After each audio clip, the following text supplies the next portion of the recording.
sure I don't get hit. Is it fun, Ellis? Yeah. Hey everyone, so there's a few ways you can anchor down a swing set, and we're going to use some concrete footings in this case, and I'm going to show you a few tips and tricks with that. All coming up after this.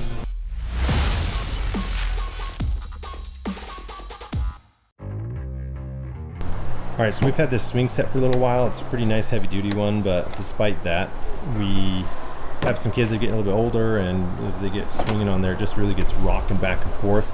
So we're going to try to anchor this down. So there's a few ways that you can anchor these down. They've got some corkscrew looking anchors that you can drive into the ground and then just secure the end of them. You can use concrete similar to like what we're doing here, and some people have actually just come up here with, say, some sort of a bracket or different anchors that come off the end of here, and it's mostly just the anchor that'll be in the concrete. The way we're going to do it is we're going to be pouring some footings, which you see we've got a hole dug here, but in that footing we also have a piece of rebar that we've drilled some holes and ran through the end of that, and we're going to use about 40 pounds of concrete. I got some 80-pound bags here, and we're going to pour about 40 pounds of concrete in each hole, and we're going to get it set and make sure everything's level, but that rebar will just kind of give it some more traction so that whole hole doesn't come out the end there. You can see this one just a little bit better where that rebar drilled a hole just on each side and ran that rebar right through the end of it. I've seen some swing sets that sometimes the pole will kind of rip out of the concrete and kind of break away on the surface area, whereas if you have some good rebar in the end, that's going to give it more surface area. It's not going to easily just kind of pull that out, and so that just gives a little bit more stability and strength as you get that set up. So that's kind of one tip there. So when digging these holes, we just used a shovel and went around. I left the top sod piece just kind of flipped over. That way we'll see how much of this we can put back, and I'm not going to fill the hole all the way to the top with concrete.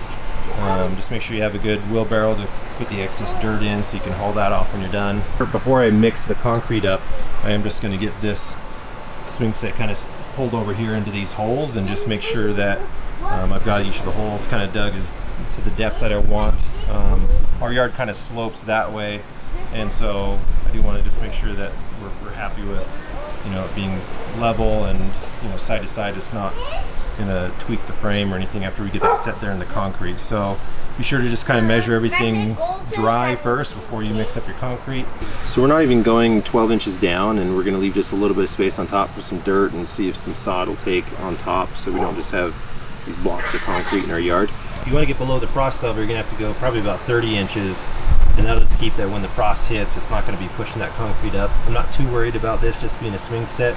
Like I was doing, when we did like our patio over here and had some footings for the awning over there, we definitely went below the frost level on that, so it wasn't lifting and dropping our awning as the ground freezes. So that's just one thing to kind of consider, but we're not going very deep on these, and we're pretty confident that it's going to hold up pretty well. Okay, so got these in here.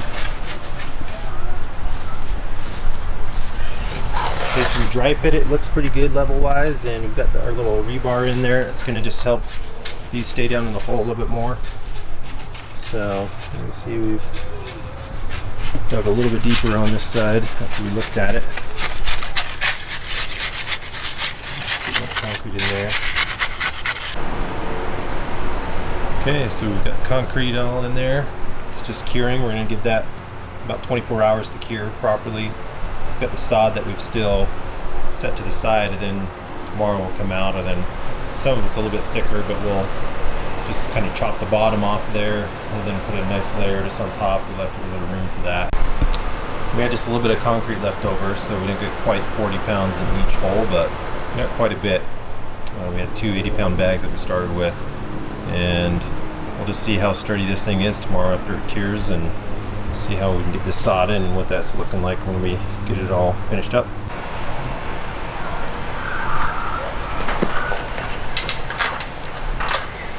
Alright, so we got maximum swingage here. These kids really get rocking on it, and we have, before we had one whole end of this swing set just rocking and coming out of the ground, and it'll just kind of go back and forth and rock a lot. And so now this thing's solid. We've got you know, the sod back in place so you don't see the concrete anymore. Make sure I don't get hit. Is it fun, Ellis? Yeah. Watch this. So we got the sod back in place. It's looking a little rough. We're hoping that it'll grow back in. So overall, it's holding up pretty well. It's just one of a few ways that you can anchor your swing set into the ground with the concrete footings like what we did, but that thing is nice and solid, not rocking around anymore. The kids are happy. Now they can get really moving on it. Whoa. All right, well, if you have any questions or comments, please leave those below. If you haven't done so already, please subscribe to our channel. And that's it from Two Nudie Families. We'll see you next time.